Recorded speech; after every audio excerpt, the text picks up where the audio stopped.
নমস্কার বন্ধুরা, তনহির পাকশালাতে সবাইকে স্বাগত।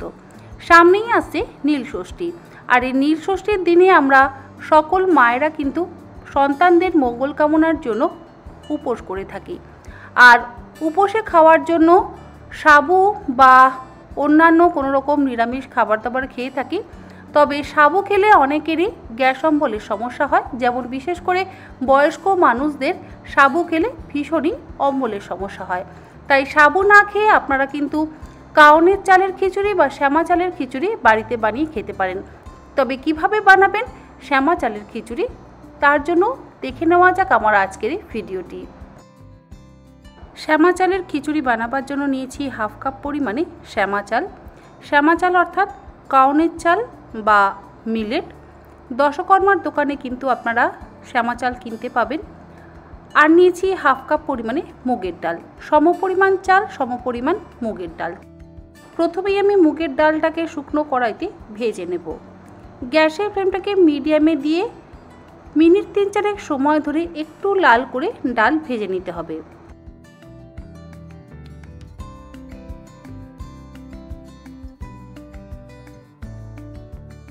হালকা লাল করে মুগের ডালটা ভেজে নেওয়া হয়ে গেছে। গ্যাসের ফ্লেমটাকে আমি বন্ধ করে দিয়েছি। এবার এই ভাজা ডালটা আমি একটা আলাদা পাত্রের মধ্যে রেখে ডালটাকে জল দিয়ে ভিজিয়ে রাখবো। ডাল যেহেতু গরম আছে, তাই জল দিয়ে ভিজিয়ে রাখলে ডালটা বেশ ফুলে উঠবে। তারপর ডালটা ধুয়ে নিয়ে ডালটা আমরা খিচুড়িতে ব্যবহার করব। রান্নাটা করবার জন্য কড়াইতে দিয়ে দিলাম 3 টেবিল চামচ পরিমাণে সর্ষের তেল। তেল ভালো মতন গরম হয়ে যাওয়ার পর এর মধ্যে আমি একটা বড় সাইজের আলু চৌকো টুকরো করে কেটে নিয়ে দিয়ে দিলাম। হাই ফ্লেমে আলুটাকে মিনিট 2 সময় ধরে ভালো করে ভেজে নেব।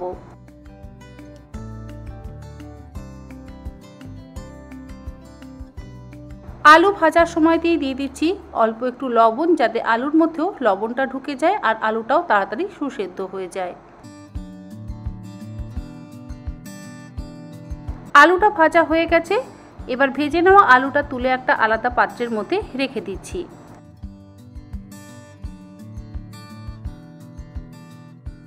ওই একই তেলের মধ্যে 7-8 টুকরো ফুলকপি আমি দিয়ে দিলাম।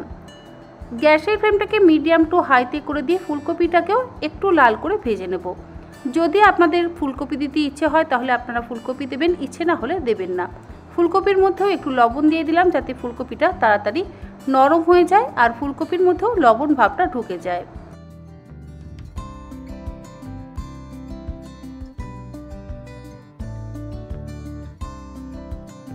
ফুলকপিটা ভাজতে ভাজতে আমি চালটাকে একটা বাটির মধ্যে নিয়ে ভালো করে ধুয়ে তারপর চালটাকে 5-10 মিনিট ভিজিয়ে রাখবো।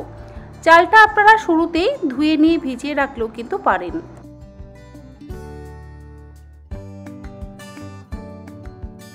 ফুলকপির টুকরোগুলো হালকা লাল করে ভেজে নেওয়া হয়ে গেছে। তুলে একটা আলাদা পাত্রের মধ্যে রেখে দিচ্ছি।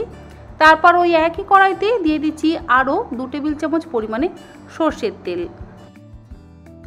তেল ভালো মতন গরম হয়ে যাওয়ার পর এর মধ্যে দিয়ে দিলাম ফোড়নে হাফ চা চামচ পরিমাণে গোটা জিরে, একটা তেজপাতা, আর দিলাম হাফ চা চামচ পরিমাণে থেতো করে নেওয়া আদা আর 1/4 চা চামচ পরিমাণে হিং। এবার এই আদা আর হিংটা লো ফ্লেমে 2-3 সেকেন্ড ভেজে নেব। আদা আর হিঙের সুন্দর গন্ধ বেরোতে শুরু করলে এর মধ্যে আমি দিয়ে দিচ্ছি একটা বড় সাইজের চৌকো টুকরো করে কেটে নেওয়া টমেটো।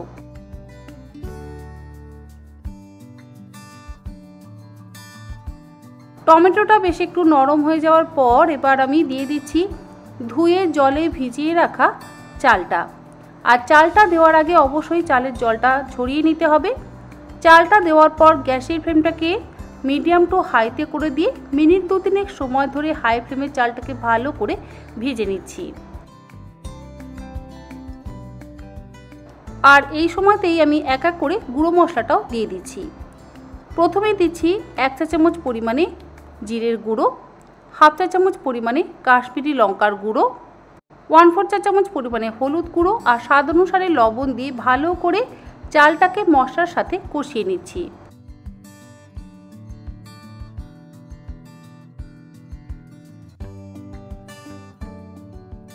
মশলার সাথে চালটা ভালো করে কষিয়ে নেওয়া হয়ে যাওয়ার পর ভেজে জল দিয়ে ভিজিয়ে রাখা ডালটা অবশ্য জল দিয়ে ভিজিয়ে রাখার পর ভালো করে ধুয়ে নিয়ে তারপর আমি এর মধ্যে ব্যবহার করলাম। ডাল কিন্তু সেদ্ধ করিনি, জাস্ট ভিজিয়ে রেখেছিলাম। তারপর দিয়ে দিলাম ভেজে রাখা আলুর টুকরো আর ভেজে রাখা ফুলকপির টুকরো। এবার এর মধ্যে দিয়ে দেব পরিমাণ মতন জল।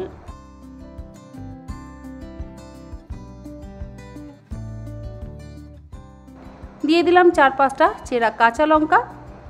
পরিমাণ মতন জল দিয়ে গ্যাসের ফ্লেমটাকে লোতে করে দিয়ে ঢাকা দিয়ে খিচুড়িটাকে সেদ্ধ হতে দেব।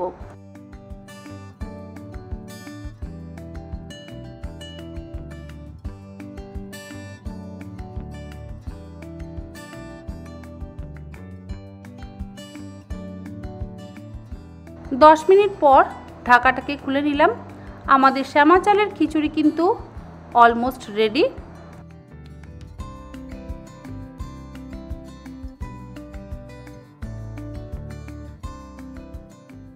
সবশেষে দিয়ে দিচ্ছি স্বাদ অনুসারে চিনি। এখানে আমি 1.5 চা চামচ পরিমাণে চিনি দিলাম আর দিচ্ছি 1 চা চামচ পরিমাণে ভাজা মশলার গুঁড়ো। এই ভাজা মশলার গুঁড়োর রেসিপি অলরেডি আমার চ্যানেলে দেওয়া আছে। আর ভাজা মশলার গুঁড়ো যদি দিতে ইচ্ছে না হয় আপনারা চাইলে গরম মশলার গুঁড়োরও ব্যবহার করতে।